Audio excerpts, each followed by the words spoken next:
Assalamualaikum warahmatullahi wabarakatuh, Ibu. Waalaikumsalam warahmatullahi wabarakatuh.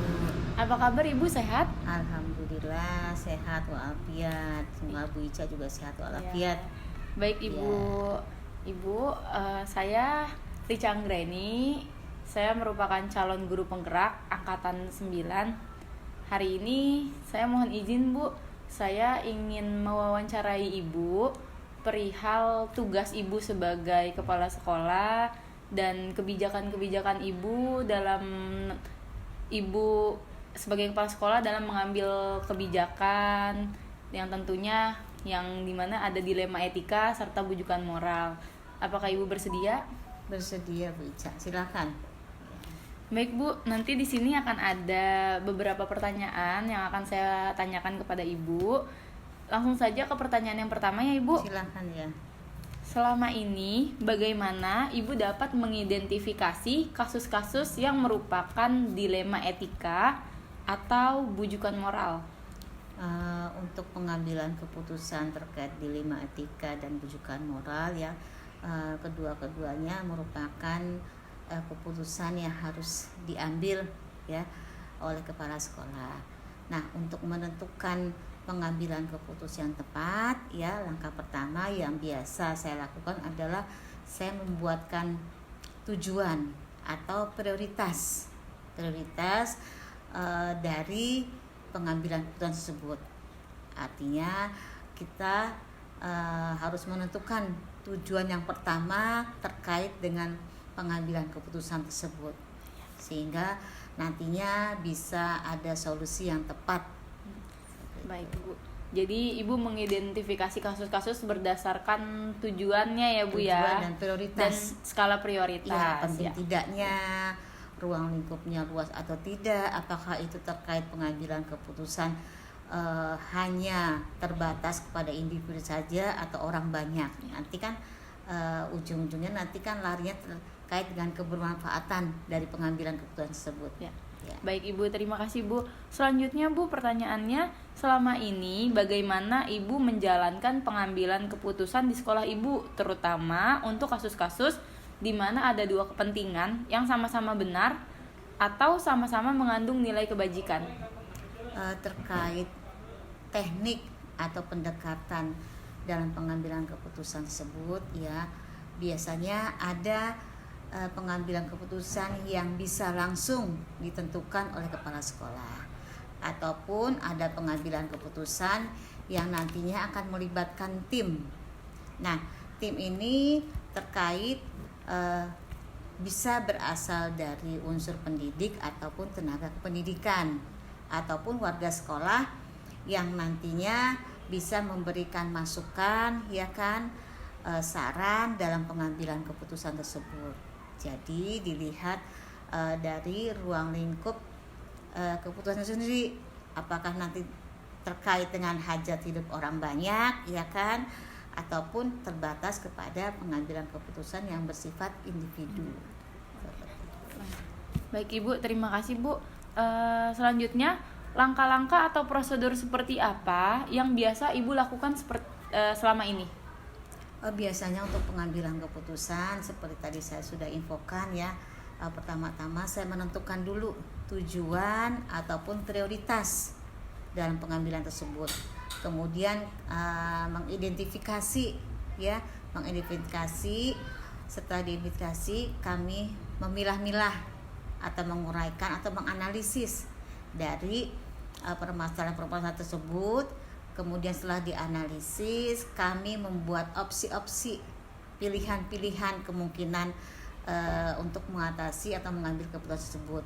Setelah dibuatkan pilihan-pilihan yang tepat sesuai dengan masalahnya, kami kemudian menentukan salah satu untuk pengambilan keputusannya. Nah, setelah kami membuatkan pilihan keputusan, kami juga membuatkan pilihan lainnya.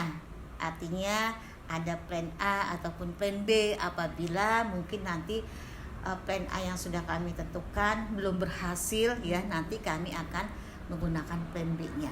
Seperti itu, Bu. Ya. Jadi untuk langkah-langkahnya, Ibu yang pertama menentukan tujuan lalu skala prioritas, Ibu juga mengidentifikasi masalahnya. Betul. Lalu selanjutnya Ibu membuat opsi-opsi yang Opsi. mana opsinya juga banyak ya Bu ya, Iya. nggak hanya satu atau dua gitu ya Bu ya. Pertimbangan yang lainnya. Baik Ibu, terima kasih Bu. Selanjutnya Bu, hal-hal apa saja yang selama ini Ibu anggap efektif dalam pengambilan keputusan pada kasus-kasus dilema etika? Kalau dilema etika itu terkait dengan benar dengan benar, Iya. ya kan? Artinya dua pilihan yang sama-sama benar. Nah, untuk itu saya akan mengambil keputusan dengan resiko seminim mungkin, ya, dengan resiko seminim mungkin, kemudian melihat kebermanfaatannya. Apakah ini menyangkut individu atau menyangkut orang banyak. Kemudian juga dalam pengambilan keputusan saya juga melibatkan tim, ya, artinya keputusan ini merangkul pihak-pihak yang terkait supaya bisa diketahui secara bersama, disepakati bersama, karena pengambilan keputusan itu merupakan komitmen bersama, jadi harus dilaksanakan dan diterima oleh semua pihak. Seperti itu. Ya. Jadi Ibu di sini berkolaborasi dengan tim-tim Ibu ya Bu ya. Betul. Jadi bukan karena Ibu kepala sekolah, jadi Ibu bisa dengan gampangnya langsung mengambil keputusan, Iya. tapi Ibu selalu melibatkan tim di dalamnya ya Bu ya. Betul. Lalu Bu, kalau tantangannya Bu, hal apa saja yang selama ini merupakan tantangan dalam pengambilan keputusan dalam kasus dilema etika? Nah, kalau untuk tantangannya ya mungkin terkait bahwa keputusan seperti saya bilang itu pasti sedikit banyaknya menimbulkan resiko, ya kan? Untuk itu kita akan mengambil keputusan dengan resiko yang seminim mungkin. Artinya karena ini keputusan untuk melibatkan orang banyak, kita ambil resiko dengan resiko yang sekecil mungkin. Kemudian juga mungkin prediksi, ya, prediksi di luar ada prediksi yang mungkin bisa dikontrol, ada prediksi yang tidak bisa dikontrol, gitu kan. Nah, prediksi-prediksi yang mungkin bisa dikontrol mungkin bisa diantisipasi, ya, tapi kalau untuk prediksi-prediksi yang tidak dikontrol itu kita harus membuatkan rencana berikutnya, bagaimana kalau hal-hal ini yang tidak bisa dikontrol, bagaimana mengantisipasinya dan bagaimana mencari solusinya. Nah ya baik Bu. Jadi yang tantangan menurut Ibu itu resiko, tapi Ibu udah bisa meminimalisir dengan Ibu mencari yang resiko seminim mungkin. Betul. Lalu juga prediksi, tapi udah bisa dicegah juga dengan mengambil beberapa rencana gitu ya Bu ya, opsi-opsi lain. Baik Ibu. Lalu apakah Ibu memiliki sebuah tata kala atau jadwal tertentu dalam sebuah penyelesaian kasus dilema etika? Apakah Ibu langsung menyelesaikan di tempat atau Ibu memiliki sebuah jadwal untuk menyelesaikannya? Kalau ada jadwal khusus untuk menyelesaikannya, bentuk atau prosedur seperti apa yang Ibu jalankan? Nah, untuk pengambilan keputusan yang terkait seperti tadi, ya, untuk tata kelolanya kita lihat dulu. Nah, prioritasnya. Nah, tahapan pertama kita melihat prioritasnya, urgent tidaknya, penting tidaknya untuk pengambilan keputusan tersebut. Ada yang harus dengan waktu mendesak, harus diambil dengan keputusan yang cepat dan tepat. Nah, untuk apabila keputusannya itu terjadwal, kita akan membuatkan tahapan-tahapan seperti yang tersebut tadi, tujuan, prioritas, opsi, analisis, sebagainya, seperti itu. Ya. Jadi balik lagi ke tergantung tingkat permasalahannya. Betul. Ya Bu ya. Kalau memang tingkat permasalahannya urgent, iya urgent, ya Ibu harus cepat-cepat untuk mengambil keputusan gitu ya Bu ya. Baik Bu, adakah seseorang atau faktor apa yang selama ini mempermudah atau membantu Ibu dalam pengambilan keputusan dalam kasus-kasus dilema etika? Nah, untuk mempermudah pengambilan keputusan, kita akan melibatkan seperti tadi tim, ya, tim baik, tim yang dari tenaga pendidik atau tenaga pendidikan atau warga sekolah, di mana mereka punya kompetensi-kompetensi, punya pengalaman-pengalaman, mungkin juga solusi-solusi yang bisa diberikan untuk bisa pengambilan keputusan yang tepat. Ya, artinya di sini Ibu terbuka ya Bu ya, ketika ada permasalahan, dan kalau memang ranahnya bisa dibicarakan dengan tim, ya pasti ibu akan menerima masukan dari tim ibu tersebut ya bu ya. Selanjutnya bu, ini pertanyaan terakhir. Dari semua hal yang ibu telah sampaikan tadi, pembelajaran apa yang dapat ibu petik dari pengalaman ibu nih dalam mengambil keputusan dilema etika? Nah, untuk pengambilan keputusan itu ya pertama-tama bahwa pengalaman itu kan guru yang terbaik ya kan. Pengalaman itu mendewasakan kita untuk bisa kita terampil dan tepat dalam pengambilan keputusan. Itu yang pertama. Kedua, apabila pengambilan keputusan itu sudah ada, secara komitmen itu harus diusung bersama-sama. Artinya keputusan itu bisa diterima, dilaksanakan oleh pengambil keputusan. Artinya dilaksanakan bisa diterima oleh pembuat keputusan itu, tidak hanya kepala sekolah tapi tim yang terlibat dalam pengambilan keputusan. Dalam mengambil keputusan kita juga jangan melibatkan emosi, karena keputusan itu harus diambil secara logis dan rasional ya kan. Kalau kita melibatkan emosi, dikhawatirkan apabila emosinya tidak stabil ya kan, terburu-buru, tidak dalam kondisi yang tenang, itu akan mempengaruhi ketepatan dalam pengambilan keputusan. Nah, selain itu juga kita harus melihat kebermanfaatan dari pengambilan keputusan tersebut, karena lebih baik kita mengambil resiko dengan sekecil mungkin karena kita melihat kebermanfaatan dari pengambilan keputusan tersebut. Nah, jadi lebih baik, yang penting adalah komitmen dalam pengambilan keputusan tersebut. Ya, artinya di sini juga ibu dalam arti ibu bisa jadi lebih bijaksana gitu ya bu ya, lebih juga bisa harus mengontrol diri ya bu ya dalam mengambil keputusan-keputusan itu, agar nantinya keputusan yang ibu ambil itu tepat gitu ya bu ya, dan bermanfaat khususnya untuk peserta didik ya bu ya, dan untuk keluarga sekolah semuanya yang bermanfaat bagi orang banyak begitu ya bu. Baik ibu, terima kasih ibu untuk waktunya, untuk jawabannya juga. Sama-sama. Sangat luar biasa. Bu Rica supaya sukses selalu. Amin. Terima kasih ya ibu. Sama-sama, ya. Assalamualaikum warahmatullahi wabarakatuh. Waalaikumsalam warahmatullahi wabarakatuh.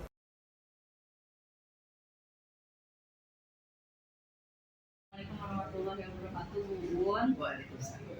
Apa kabar Bu, sehat? Alhamdulillah sehat. Mohon waktunya sebentar ya Bu. Saya Rica Anggraini, selaku calon guru penggerak angkatan 9.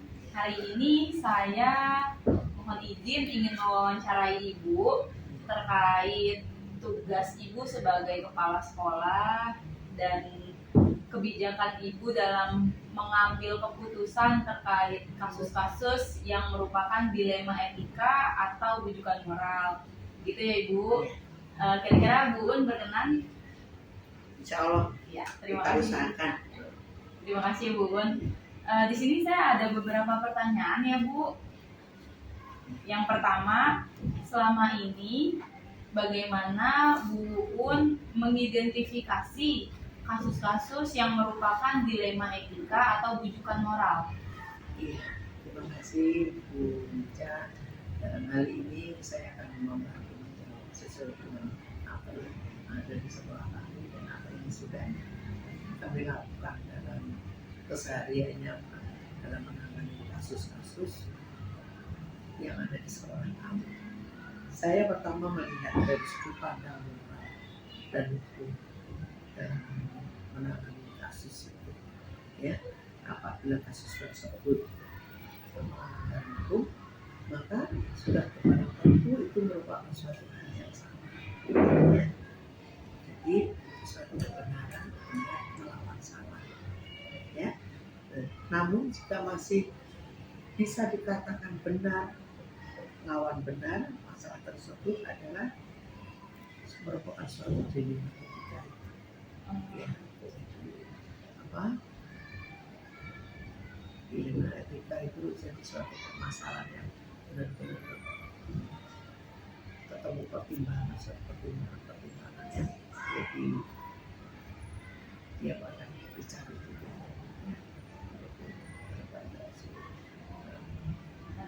Baik Ibu, jadi kalau itu benar melawan benar, jadi itu masuknya ke kategori dilema etika gitu ya Bu ya. Ya Ibu. Selanjutnya ini Bu, selama ini bagaimana Ibu menjalankan pengambilan keputusan di sekolah Ibu, terutama untuk kasus-kasus di mana ada dua kepentingan yang sama-sama benar atau mengandung nilai kebajikan. Situ kita lihat dari sudut pandang mana, ya kita lihat sudut pandang mana, menimbang secara matang mana yang paling benar dan keputusan tersebut menguntungkan banyak orang atau berpihak pada satu individu. Jadi itu satu pertimbangan yang titik beratnya pada pertimbangan, ya menjunjung tinggi ke harkat orang banyak. Seperti itu. Jadi pertimbangannya adalah untuk kemaslahatan banyak orang gitu ya Bu ya. Tidak menjunjung, tidak memberatkan ke titik Kelompok kelompok ya. tertentu. Baik Bu. Selanjutnya Bu, langkah-langkah atau prosedur seperti apa yang biasanya Ibu lakukan selama ini dalam mengambil keputusan? Di antara menemukan siapa orang, siapa yang terlibat di dalamnya, ya, menanyakan pada orang-orang terdekat yang tahu saat kejadian itu, cari saksi kunci deh kata lain, ya, berdiskusi dengan warga masyarakat sekolah, dengan guru-guru juga orang tua murid yang sudah terbentuk dalam tindak kekerasan dari PPPK itu, nanti kita kan sudah membuat SKP, kita kaitannya ke situ, ya, seperti itu. Jadi pertimbangan Ibu dalam mengambil keputusan tuh banyak ya Bu ya. Dan Ibu juga harus tahu kebenarannya juga.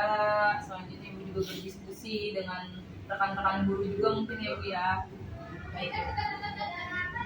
Selanjutnya Bu, hal-hal apa saja yang selama ini Ibu anggap efektif dalam pengambilan keputusan pada kasus-kasus dilema etika? Diantaranya melakukan analisis, ya, menentukan solusi menyesuaikan dengan peraturan dan norma yang berlaku, serta mengedepankan kepentingan orang banyak, kepentingan umum, ya. Solusinya tersebut bermanfaat banyak orang dan baik secara jangka pendek maupun jangka panjang. Berarti hal yang paling efektif itu yang pertama tadi mengedepankan kepentingan banyak orang, dan juga kita lihat efek jangka panjang dan jangka pendeknya ya Bu ya. Baik Bu. Selanjutnya Bu, hal-hal apa saja yang selama ini merupakan tantangan dalam pengambilan keputusan pada kasus-kasus dalam dilema etika? Ya, dua-duanya merupakan masalah. Ya, tantangan itu sama-sama benar, yang sama-sama benar dalam mengambil keputusan harus menguntungkan kedua belah pihak dan tidak merugikan salah satu pihak. Ya, dan dua-duanya itu tidak merasa dirugikan. Ya, seperti itu.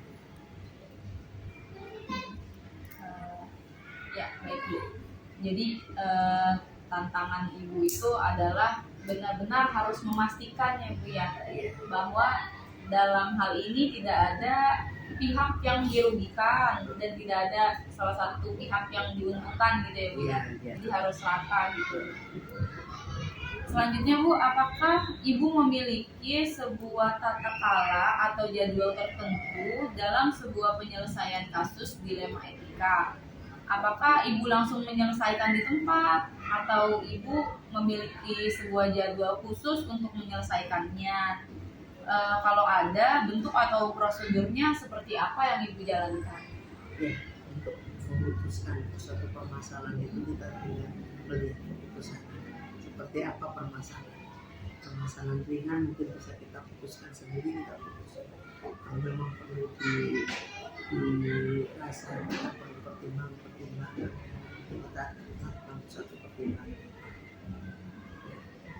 Jadi berdasarkan tingkat dari permasalahan itu ya Bu ya. Makanya kalau hanya sekedar anak rebutan mainan atau dorong-dorongan, itu kita bisa eksekusi langsung dengan menerapkan apa permasalahan. Baik, Kencang ya. selanjutnya ya Bu, Iya. adakah seseorang atau faktor-faktor apa yang selama ini mempermudah atau membantu Ibu dalam mengambil keputusan dalam kasus-kasus dilema etika? Iya, saya selalu mengajak warga sekolah dan stakeholder lainnya atau wali murid, ya, orang-orang yang berdekatan dengan personel orang-orang yang mengalami permasalahan. Jadi teman dekatnya, orang tuanya, atau tetangganya bisa kita jadikan apa ya, sumber referensi dari permasalahan anak. Jadi ya punya misalnya dari lingkungan keluarga atau lingkungan bermain di rumahnya atau dan sebagainya. Jadi selama ini Ibu terbantu ya Bu dengan Iya, adanya guru-guru lain, dengan adanya orang tua Orang tua murid, ya. murid, orlas, itu terbantu sekali. Ibu.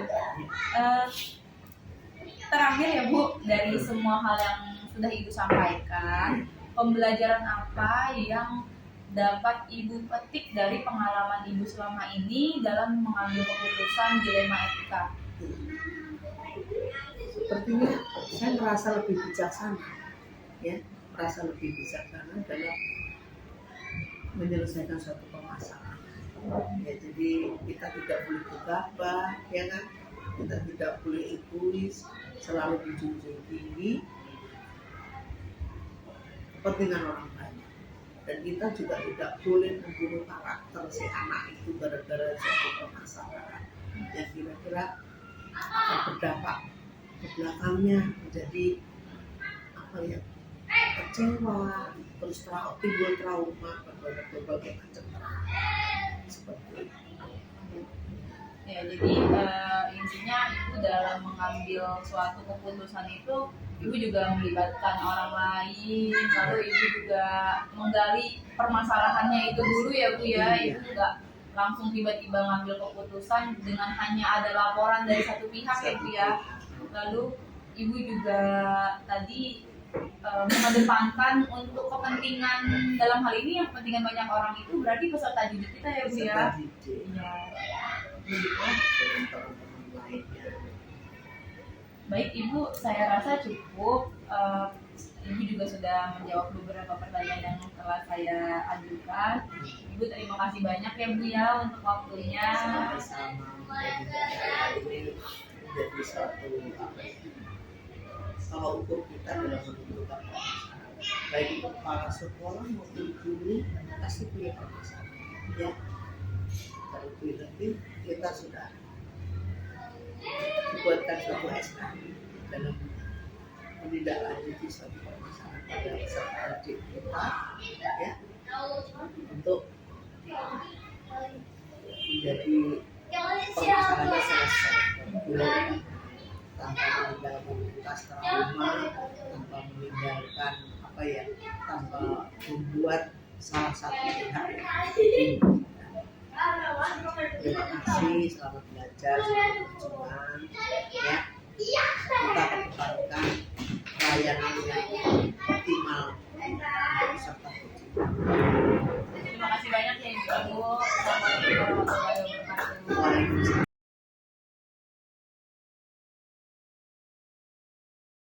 Assalamualaikum warahmatullahi wabarakatuh Bapak. Ya. Pak, perkenalkan Pak, saya Richa Anggreni. Saya merupakan calon guru penggerak angkatan ke-9.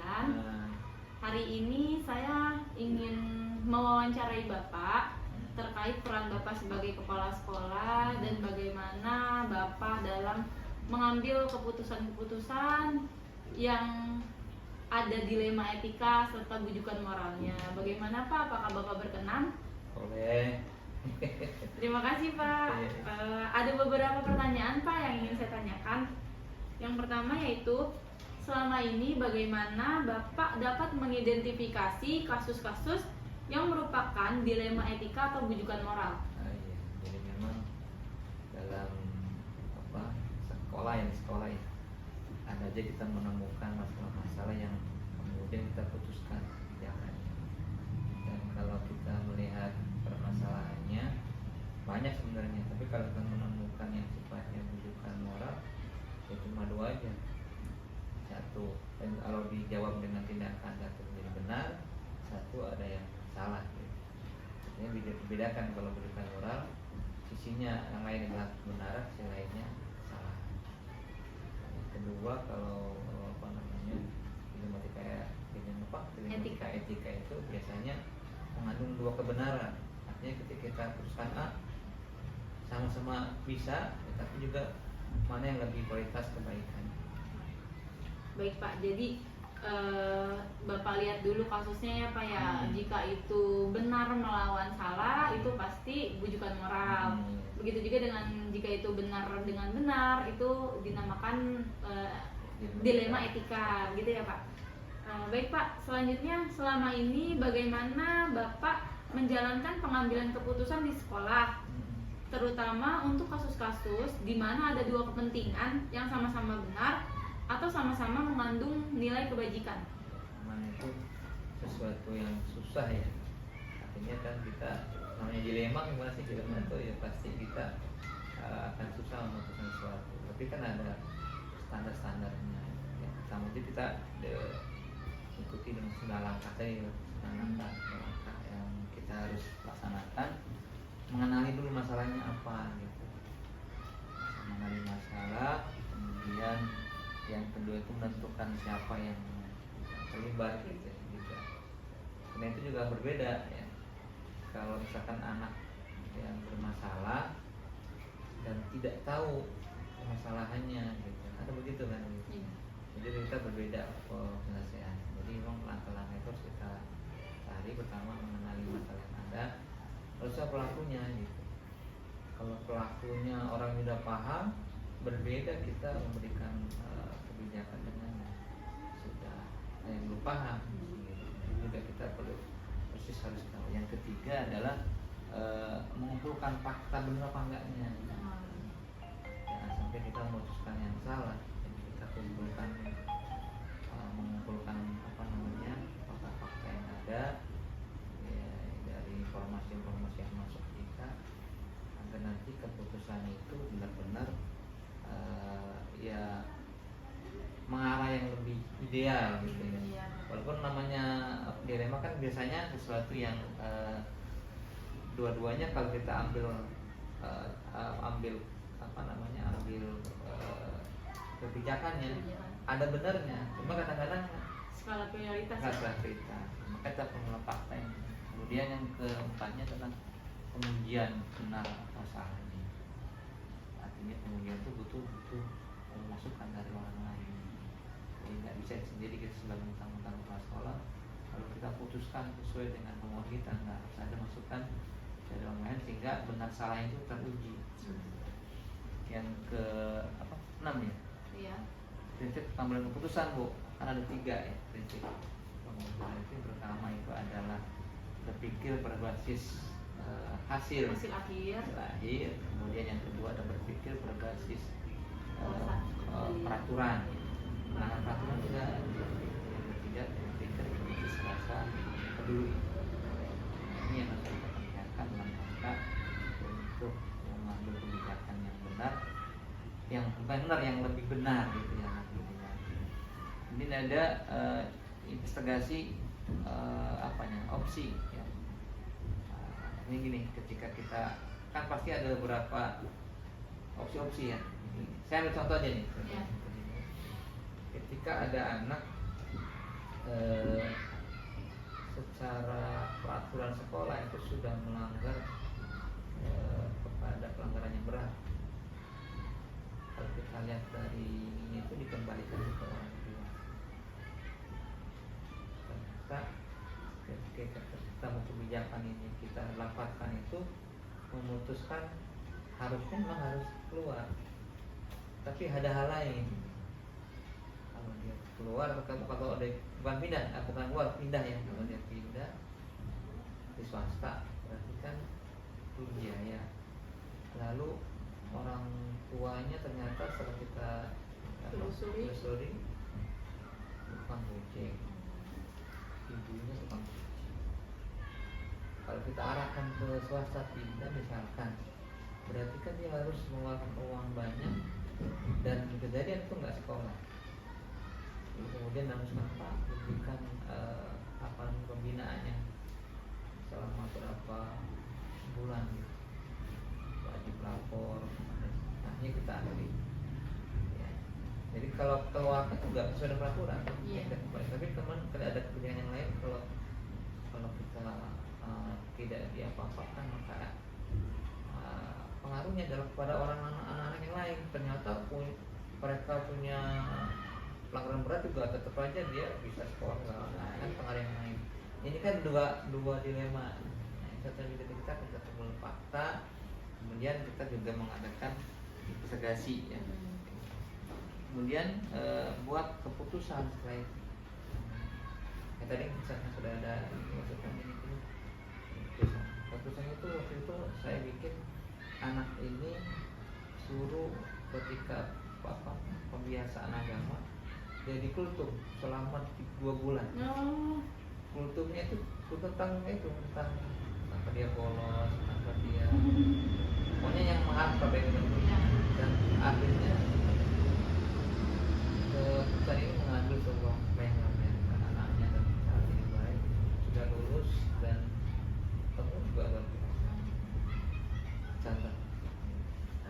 Pertanyaan selanjutnya sih sebenarnya udah Bapak jelaskan tadi ya Pak ya, langkah-langkah atau prosedur seperti apa yang biasa Bapak lakukan selama ini, yang tadi udah Bapak jelasin ya Pak ya. Ya, dari mulai mengenali masalahnya, terus siapa aja yang terlibat, mengumpulkan fakta itu ya. Baik Pak, selanjutnya hal-hal apa saja yang selama ini Bapak anggap efektif dalam pengambilan keputusan pada kasus dilema etika? Ya, tadi yang paling besar memberikan pengaruh pada keputusan adalah bermusyawarah. Artinya bermusyawarah, kita melibatkan orang-orang yang terkait dengan, kalau terkait dengan anak pasti wali kelas, pasti BPP, pasti ring satu saya waktu-waktu. Itulah yang bisa diajak bicara, karena keputusan tidak mungkin bisa diputuskan dengan baik kecuali dengan musyawarah. Berarti dalam hal ini juga Bapak mengedepankan juga masukan dari teman-teman rekan-rekan Bapak yang lainnya ya Pak ya. Tidak serta-merta karena Bapak pimpinan Bapak langsung memutuskan begitu saja. Lalu selanjutnya Pak, hal-hal apa saja yang selama ini merupakan tantangan dalam pengambilan keputusan pada kasus dilema etika? Tantangannya nih Pak. Ya, tantangannya itu kebijakan apapun yang kita putuskan akan selalu ada pro dan setuju, pro dan kontra. Tantangannya bagaimana orang yang kontra itu kemudian mengikuti apa yang kita inginkan, dan perlu waktu memang kita bicara. Kita sudah berhasil baik, ternyata mereka juga mau. Kita ambil contoh ketika saya punya kebijakan menambah wastafel itu kan keperluan banyak orang. Saya lihat di sekolah Bapak banyak wastafelnya ya. Iya, itu ketika dilemanya ketika mau memberikan anak masuk itu ada wastafel kiri kanan. Kita punya 1.000 orang, wastafel ada 3. Artinya anak nggak mau kita tangani dengan 3 wastafel itu. Mau tidak mau harus ada wastafel di depan seat. Biasa itu ya. Artinya kita memang kalau kita katakan perlu nggak kita wastafel, perlu semua, tapi jangan emosi, kira-kira begitu permasalahannya itu. Nah jadinya saya katakan ya udah kita lihat aja nanti, kita ingin lihat apakah ada yang wastafel itu kenapa ibu sampai nggak setuju, foto bla bla bla, fotonya mau ketika digali Bu, foto. Ketika setelah sudah jadi dirapikan, ada kembang segala macam, jadi bagus.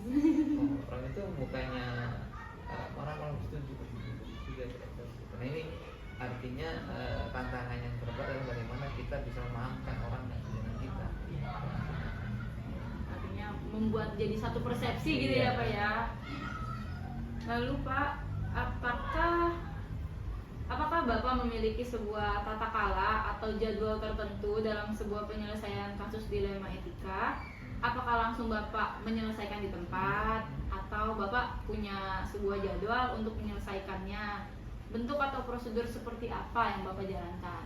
Ya, yang pertama itu memang kita tidak lihat langsung memutuskan dengan jeda waktu berapa hari atau berapa minggu, tergantung kebutuhan dari di lapangan. Misal kalau butuh waktu yang cepat karena terkait dengan kebutuhan waktu yang cepat, artinya harus diputuskan sekarang, berarti kita harus cepat. Tapi kalau memang ketika kita putuskan memang perlu banyak pertimbangan, berarti harus tambahnya. Menurut saya ada hal-hal yang harus dipertimbangkan. Pertama itu terkait dengan kasusnya kayak apa, cepat atau tidak. Yang ketiga, perlu banyak pertimbangan nggak dari orang lain, sehingga itu menjadi satu sarana yang menentukan berapa waktu yang dibutuhkan untuk menyelesaikan itu. Artinya kita lihat lagi ya Pak ya kasusnya seperti apa. Kalau masih permasalahan murid yang memang masih kasusnya ringan ya bisa aja untuk diselesaikan saat itu juga. Pak, selanjutnya adakah seseorang atau faktor-faktor apa yang selama ini mempermudah atau membantu Bapak dalam pengambilan keputusan dalam kasus dilema etika?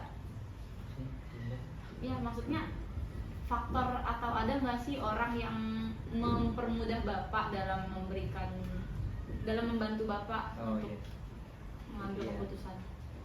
Tentunya yang paling banyak membantu saya adalah orang-orang terdekat saya, dan masalahnya masalah di mana gitu. Kalau terkait dengan pembelajaran, kurikulum, mesti orang terdekat saya dalam bidang kurikulum. Dan kalau terkait dengan anak-anak segala macam, maka yang sangat membantu saya adalah tim dari siswaan dan murid. Kalau terkait dengan sarpras, humas segala macam, maka yang paling membantu saya adalah wakil sarpras dan stafnya, dan juga dari PU atau dari. Artinya Bapak punya tim gitu ya Pak ya. Misalnya ada permasalahan ini, timnya sendiri gitu ya Pak ya. Biasa. Selanjutnya Pak, terakhir nih Pak, dari semua hal yang udah Bapak sampaikan, pembelajaran apa yang dapat Bapak petik dari pengalaman Bapak mengambil keputusan di dilema etika? Jadi sekali lagi ya bahwa dilema etika ini adalah sebuah keputusan yang perlu kebijakan yang amat sangat, sehingga kalaupun memang tidak pas, tapi ada sesuatu yang diuntungkan dari itu. Artinya memang kita nggak bisa serta-merta memutuskan langsung. Jadi ibrah pelajaran yang saya ambil adalah bahwa kebijakan seperti itu harus melibatkan orang-orang yang punya pemikiran yang lebih luas, yang misalnya ke sisi kanan, sisi kiri, sisi ke atas, kebaikannya apa, keburukannya apa. Karena kalau ceroboh akan merugikan. Karena kan kita mesti tahu juga bahwa kepentingan tadi, apakah ini menyangkut kepentingan pribadi apa masyarakat. Apa namanya itu? Pada paradigma. Ya, paradigma. Ya, jadi sebenarnya pertimbangannya banyak.